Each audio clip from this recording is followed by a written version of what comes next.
Michael Jordan is not only the best basketball player, but he's the most exciting basketball player to ever play. Tatum fires away, pumps it in, 51 for Jayson Tatum. The Big Three NBA podcast is powered by Prize Picks, the exclusive daily fantasy partner of the CLNS Media Network. Hello, everyone. Welcome to the Big Three NBA podcast. I'm Kwani Lunis, joined by Sherrod Blakely and Gary Washburn. And I have to start by saying, Happy New Year, guys. It is officially... What the hell is she talking about? It's a new Celtics year. Yes. Thank you, Mr. Washburn. Man.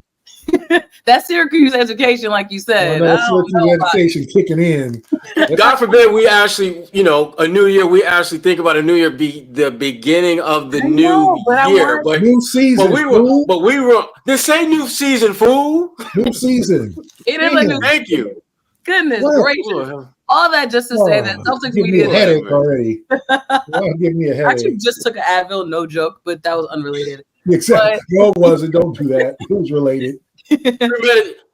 But for those who didn't get it, a new season has officially begun. The Celtics had their media day on Tuesday of this week. Gary Washburn, we'll just start with you.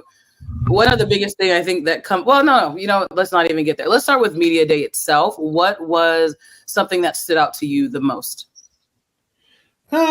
Just more of a vibe of like they have to turn the page and close the book on 23-24. They're champions, but as soon as the ball tips off on October 22nd, they're no longer champions. It's 30 teams going for the same crown, and they got to ramp up and get ready for what's going to be probably a more difficult season than last season, because now they're the hunted. People are looking at them and targeting them as if they weren't before. They really are now. So I think their whole philosophy was like, we've had a good time. We've partied. We've taken the Lawrence O'Brien Trophy all around the world. Dominican, Peyton Pritchard's wedding, all over Boston. But you know what? It's time to turn the page. Once that first practice kicks off, we have a new goal, and that's to create more greatness and do what the 08 team couldn't do, and do what, not even a Larry Bird team could do, was repeat. Like, they're going after history. The first last Celtics team to repeat was 1969. So, that's 55 years ago, if I do my math, my LA Unified School District math. And put the 5 and bring it out 555. Never mind. He used a calculator. He used a calculator beforehand, folks. Don't believe he did that in his head. So 55 years since the last Celtics team to repeat. Carry one, and then I add the. We're trying to make history, and I think that they had the right approach. Missoula's motivated. I think there's a lot of motivation, obviously, because of USA stuff, Team USA with Jaylen and Jayson. But I think overall, it was a very positive vibe, and not only because they're defending champions, but because they know that they're no longer defending champions right now. They've got a goal to chase. Mm-hmm. Yeah, and they do. They do. But the one thing that they are not going to be prepared for is the force from which teams are going to come at them. When you talk to teams who want, like when I've talked to the Pistons about that year after they won their title and what that was like at the beginning of the season, it was hard as hell those first few weeks, because they knew that they were the hunted. They everything that the Celtics are saying, every team that's won a title has said that leading up to that next year of trying to defend that title and win it again. And when you get between those lines, those teams treat that game as if it's game 6 of the finals. They come at you with a different kind of force that you are not used to. Now, the Celtics, I will say this, the way that they're constructed, they are built for there's a lot of room for error for them against every opponent they play. I mean, they can play a less than good game and still beat you by 15, 20 points. It could be like Tuesdays in Charlotte on a lot of nights where they only play maybe 55, 60% of their best and still win convincingly. Most of the teams that have won championships, and when we think about this, there was a key piece in that title run that did not come back for the sequel. And the Celtics, they bring the whole band back. And I think, as we get more deeper into the season, you're going to realize that they're positioned better than almost any other title champion to defend it because of that fact, because they have this continuity of guys who have already won a championship, and there isn't any significant piece of that championship pie that they didn't bring back this year. I think that's going to be a major factor in them repeating as champions. Yeah, and some of the highlights of Media Day from obviously social media as well, like Jaylen Brown, most obvious one. He looks more buff. Tatum looks to be in shape as well. We know that Tatum also fixed his shot, which Gary actually posted the video on X earlier on Wednesday. But also Joe Mazzulla, Brad Stevens, they're also saying the right things when you think about just the leadership of this team as well. But what do you think how do all of these things contribute to them potentially winning another banner?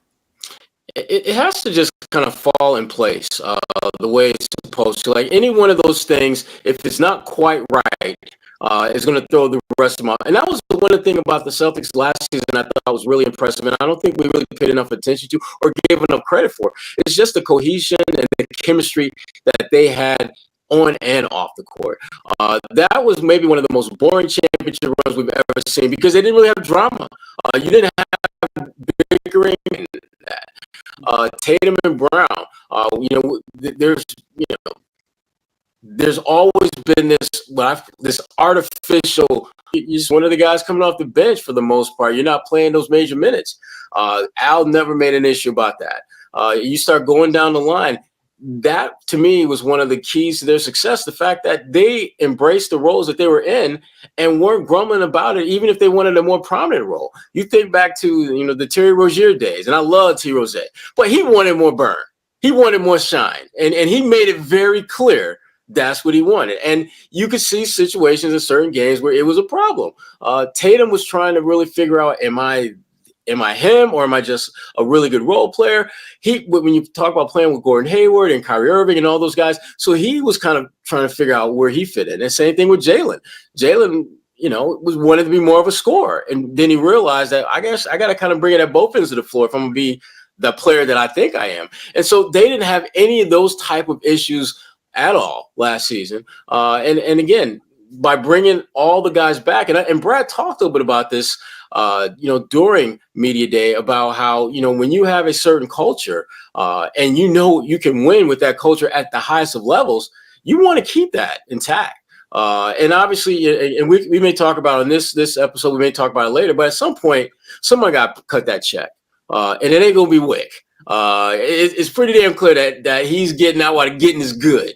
But all these players, you're going to have to make some tough decisions down the road, and Brad knows this. But until then, you keep the group together, compete at the highest level, and hopefully bring home at one, maybe two more championships in the process. Prize Picks is America's #1 daily fantasy sports app with over 5 million active members. Prize Picks is the easiest and most exciting way to play daily fantasy sports. Unlike other apps, on Prize Picks, it's just you against the numbers. All you do is pick more or less on 2 to 6 players' stat projections and watch the winnings roll in. Get in on the daily action with your friends and become part of the Prize Picks community today.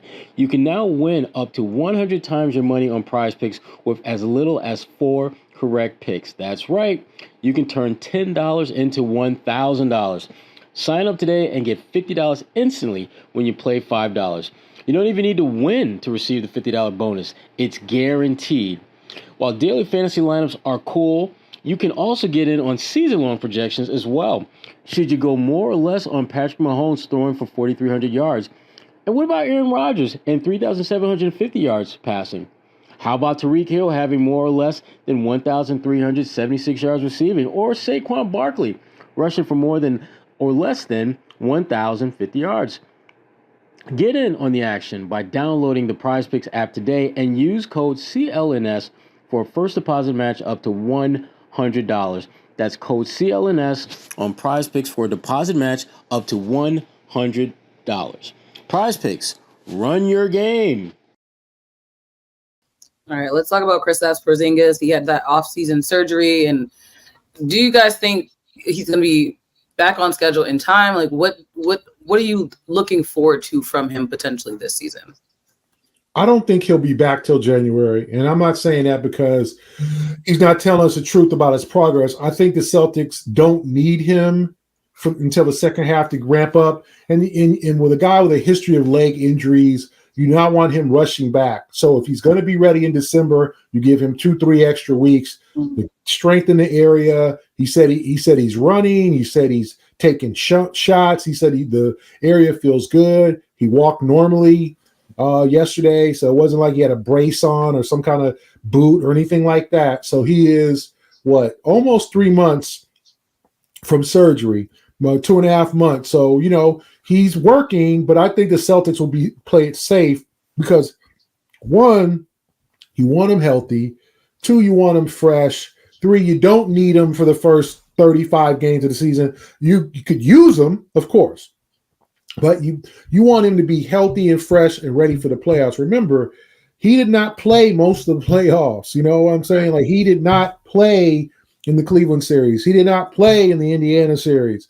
So, and then in the Dallas series, obviously he had the injury. So, because he was coming off another injury. So if I'm the Celtics, you want a full arsenal, full team for the postseason because it's going to be it's going to be much tougher. They're not going to probably go 16-3 in this postseason, right? They're going to face tougher opponents. They're going to go deep, have deep playoff series. So they need a fresh, healthy Kristaps. So 40 games in the regular season, that's perfect. That's half the season. Then he's ready, ramped up, in shape, ready to go for the playoffs. That's the vision. So as much as he said he's doing well, and that's good news to hear that he's doing well, if I'm the Celtics, and I know the Celtics will probably do this, they're on deaf ears with that. I can be ready for November. Oh, that's great, Kristaps.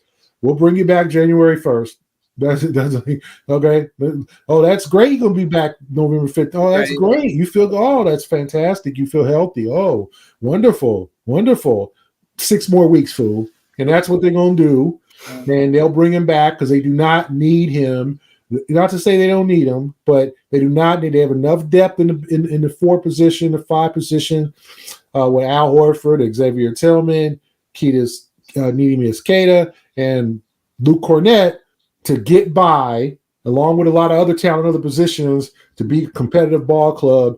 And as we saw, they carried the torch in the playoffs. They won with Al Horford against Cleveland's bigs with Evan Mobley. They won that series in 5 games. They beat Miami up. So, with Porzingis, playing half the series in Miami. So they can get it done. But I think they give him as much rest as he needs and even more. Yeah, I mean, the thing that, and Gary, you touched on this a little bit earlier. When you look at Indiana, you look at Cleveland, and you look at Miami, the one thing that the Celtics, when people talk about the Celtics just got the perfect draw, they got the perfect draw to not have a healthy Porzingis. That's what they got the perfect draw for. Those teams did not have an elite or above average stretch big. And so the absence of Porzingis did not sting the Celtics as much as it would have been if, let's say, they found themselves playing a team like Minnesota in the finals, who, when you look at, you look at the Reed kid, you look at Daniels, they had guys that could give you some problems. You look at Karl Anthony Towns. That would have been a much more problematic series for them if they did not have, Porzingis available. So in many respects, the Celtics got the perfect draw to not have him available, which is why, to your point, Gary, you want to keep him on ice as long as you possibly can. Because you know that for you to repeat, you're probably not going to have the same order of operations for teams you got to go through to get there. You're probably going to have some teams that are going to force you to play a slightly different brand of basketball than you did to win a championship. And when you look at the way this roster is constructed, to me, the biggest distinction between how you won a title and how you'll likely have to win a title to repeat is Porzingis. He's the one X factor that we said from the beginning of the season was going to be an integral part of you winning a championship. And in the games that he played, he was a factor, but you didn't need him to play in that many games. You're going to need him to win a second championship. You're going to need much more from him than you got in this first go round, because it's highly unlikely that things are going to align themselves in a way where you can have a player that important to your success and not need him. I can't see it playing out that way again.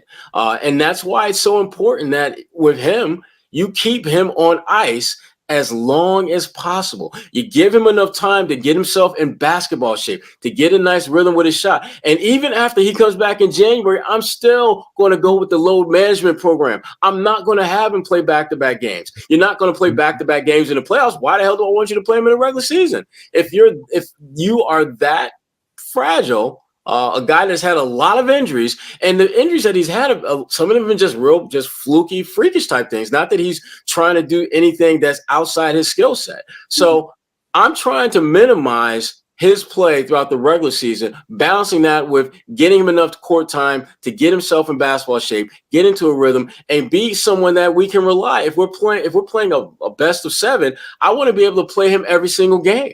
I want to be able, and knowing that none of those games are going to be back-to-back, he should be able to ramp up to where he can play every other day if needed.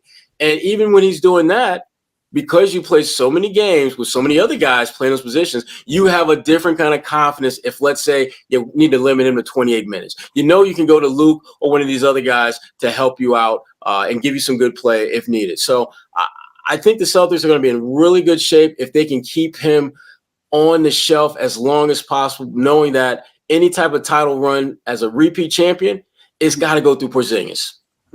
That's real. Going back to Tatum, I mentioned briefly his shot that was fixed, but also just going back to the Olympics, clearly that is still a sore conversation. Oh, he's still salty. We talked about it already, but like, how does this become a good thing for the Celtics this season? Now that we've officially gotten here, I know we've talked about it before, but. The only way this is a good thing for them is if Tatum plays like a basketball assassin. Like if Tatum can get his level of steady aggression at the same level as his skill set, he becomes the best player in the NBA. Because at that point, you can't guard him.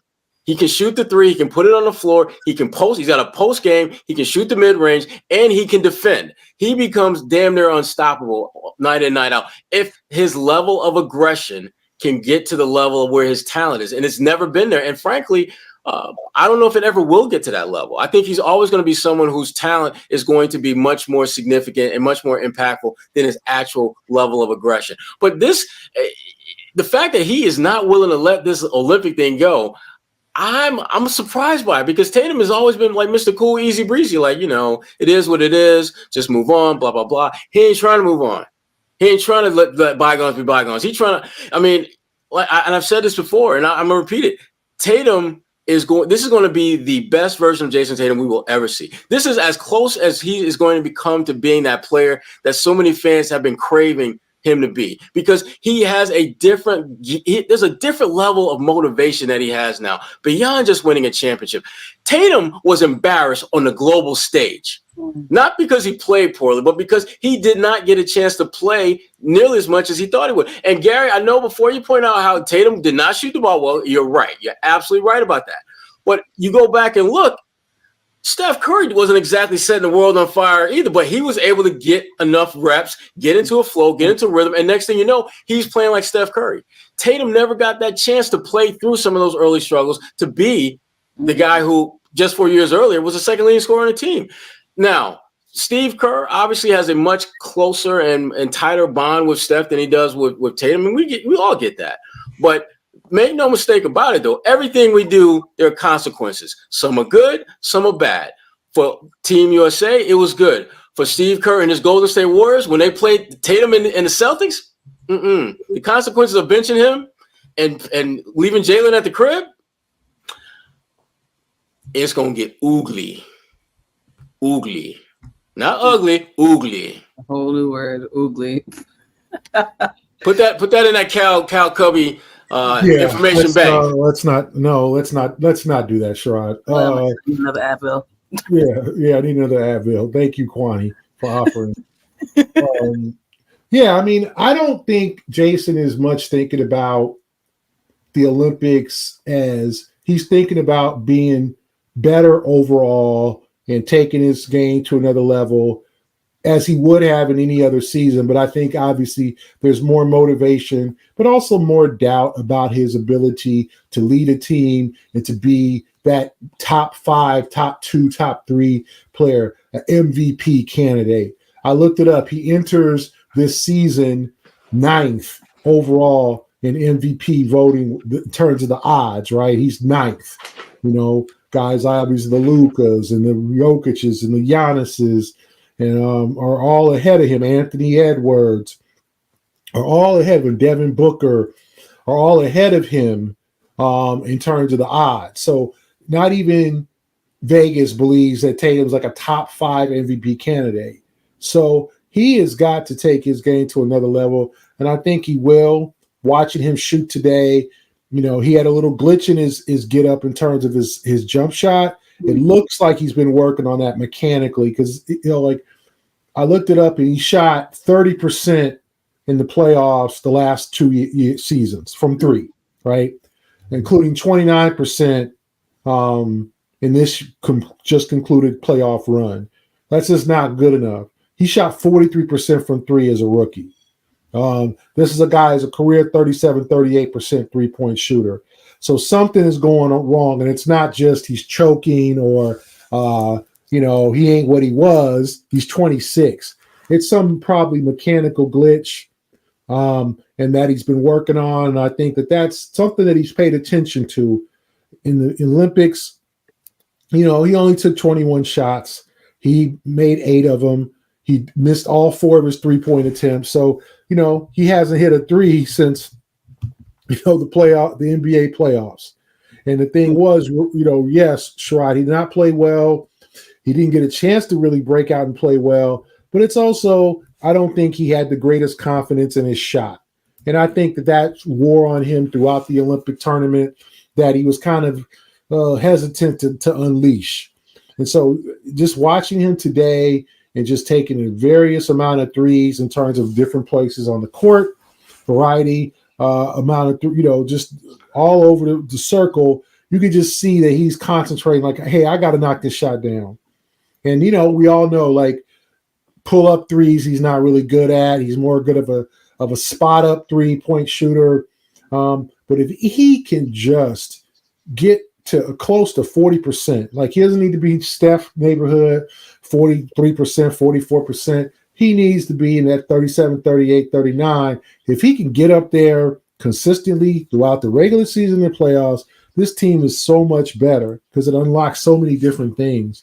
And so I think it's good for Jayson to lock in on that. And I think he's not going to throw Steve Kerr under the bus. He did make a statement. He still doesn't understand why he didn't play. I don't think a lot of people understand why he didn't play because, not everybody can play, but especially in the second Serbia game when they trailed most of the way and they were about to lose that damn game, you could have found a place for defense and some spot minutes for Jayson to try something because it wasn't like anybody else was lighting it up until Steph went off, right?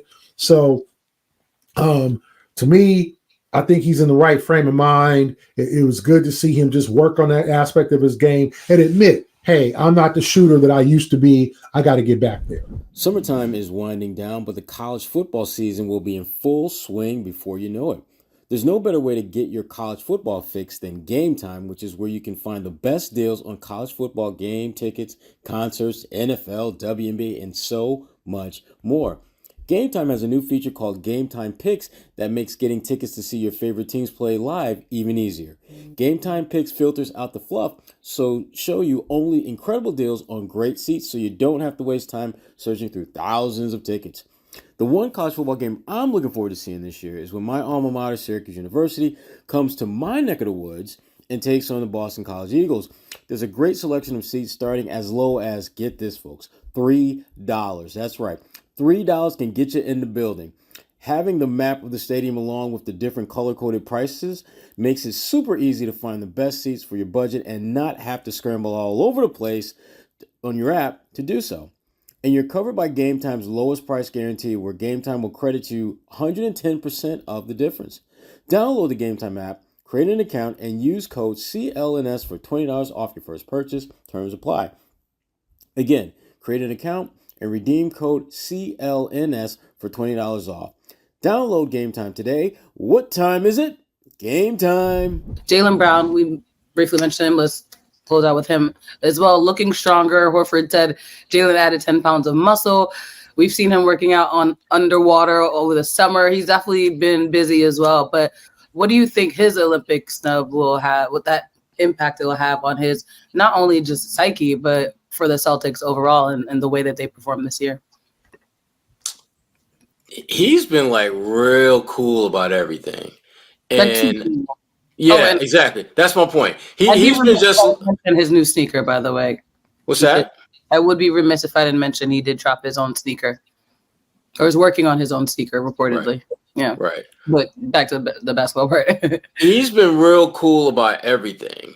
And, you know, after that little early, like, you know, this is Nike's role and da-da-da. Exactly. Listening to him at Media Day, I'm almost afraid of how good he's going to be this year because he's physically in better shape than he was last year, and he was in pretty damn good shape last year. Sherrod, what you mean you afraid? Like you scared? Like you don't want to post him up? Is that's what you scared? Like Debo, you scared? First of all, Cal Cubby, 3 feet, Cal Cubby. Your face is all in my screen, so 3 feet back up first. Get 3 feet. Number one. Number two. You'll go to Jaylen. I am speaking. Hey, Jaylen, the bike is like both of ours. You gonna treat him like Debo? I'll finish whenever Gary's done. I can't stand y'all at all. Did he took your grandma chain? What? Like why you scared? Oh my gosh!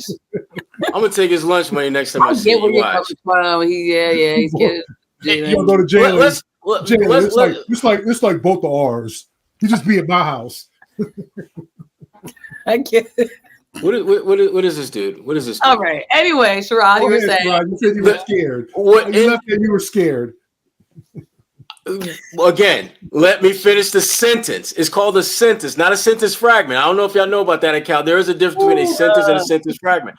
I would be scared if I were a team having to deal with a bulked up Jaylen Brown, an extra motivated Jaylen Brown, a dude who was really good last year without those things into play, who, by the way, went on to be NBA Finals MVP and Eastern Conference Final MVP. You should be scared if you got to play the Celtics and deal with Jaylen Brown now because he is better in almost every facet of the game, physically and mentally. That is what you be afraid of.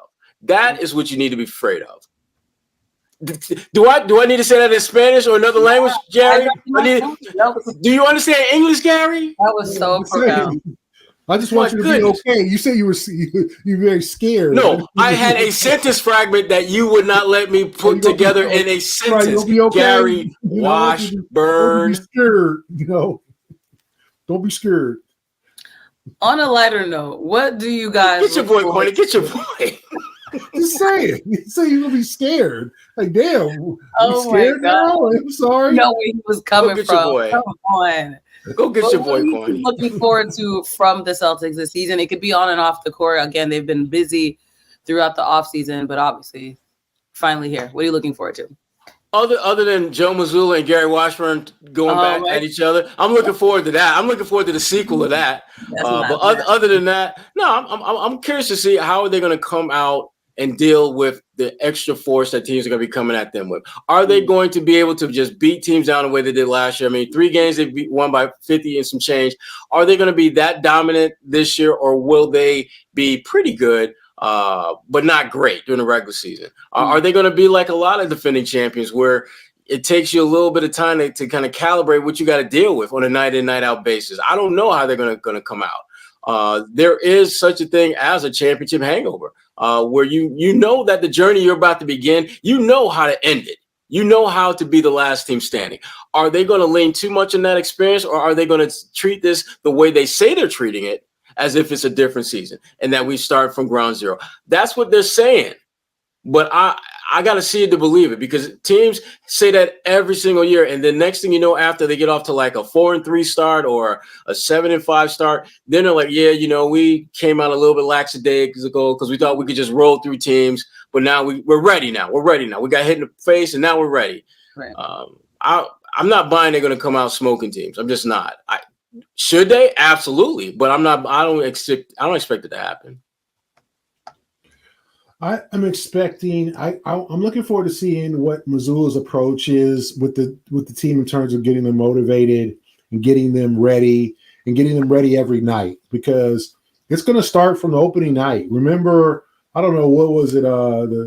What team was it? The Heat, was it like the 07 Heat played Chicago on ring night and lost by 40, right? With Shaq and all those guys and Alonzo Mourning, and they were high five. Oh, we were champions and we did it. That would be awkward. Yeah. And then they got blown out. Like the league said, yeah, that was really cool. That was really congratulations. Pat on the back, much kudos. All right, thumbs up. And we're going to whoop your ass. Like, this is, and that's what they're going to have to prepare for. So I'm fascinated to see what happens on opening night. I'm also fascinated to see how Missoula approaches how to prepare every night, because teams are going to come at them, like Sherrod said. They're going to be everybody's Super Bowl, and they're going to have to win in different ways. And like Sherrod said, they were 5th overall all-time in point differential last season, 13.64 points per game they won. That is 5th all-time. They're probably not going to reach that this year. They're not going to blow teams out. They're going to have to win the hard way, especially without Porzingis, and they're going to have to find ways to win. They're going to have to grind out wins. And I'm fascinated to see how this version of the Celtics, which is practically the same as last year, but not entirely, but they're going to be different. Things are going to be different. Maybe some of the chemistry is going to be different. It's just going to be different. Guys are coming back on new contracts. Guys have more security. You got a full year of Xavier Tillman. Neemias Queta is now a major part of the team in terms of just like being on a full NBA contract. So let's see how this all goes. And we haven't even talked about Lonnie Walker. We talked to him today, and he's on that Exhibit 10 deal, but I ain't going to guarantee like Charles. You just said it. No. He just said it. I guarantee. I'm scared how good he will be. But no, I think Lonnie Walker should be. Yeah, he should be. I should be. Lonnie Walker has a real pronouns right. Yeah, Lonnie Walker has a real chance to really make an impact on this team if everything works out. So I'm looking forward to that too. But I'm just looking forward to the newness, because as much as everybody's back and the gang's all here, there's going to be some differences. And I'm interested to see how that goes. Thank you for bringing up Lonnie Walker. But what are you guys least looking forward to? Got to keep it spicy. The usual nonsense about how, the Jays can't play together. Just the artificial storylines that national media is going to generate based on this team. The Jaylen Jayson stuff that never was real. Yeah. We ourselves having to talk about it all the time. That kind of stuff that when you're the NBA champion, you deal with a lot of that nonsense. I'm not looking forward to that stuff. Yeah, that's real. Yeah. Gary? Not really. I mean, it's nothing I'm just dreading. It'll just be interesting to see how this team comes out. Like, you probably dread them having a championship hangover, right? Mm-hmm. Having that situation where they feel like Sherrod said, we got this, we can take care of this, we'll win regardless. Like, you wouldn't want to see that type of attitude, but I don't know if I'm going to see that. I don't know if that's going to happen. But there's not anything I'm looking forward to. I don't think the narratives about Jayson and Jaylen are going to exist anymore. They won a championship together. They got the monkey off their back. Mm-hmm. They are champions. It took 7 years for Jayson, 8 years for Jaylen, but now they're back. And now they're strong, and now they're re-signed. So if I'm the Celtics, you got to feel good about everything. Health is pretty good so far. Xavier Tillman's coming off a knee procedure. He said he wants to stay healthy the entire season. Guys are just ramped up. Guys seem motivated. And we'll see how some of the, lower guys, the J.D. Davidsons, the Drew Petersons, and the 2 rookies with Watson and Shireman, how they contribute, whether they'll play any type of role or whether they just kind of sit and watch. So I'm kind of looking forward to, as I talked about before, the newness, but also there's nothing that I can say like, oh, I just dread with this team. I think they have the right approach. I said the only thing would be a championship hangover, but right now I don't sense it's going to happen.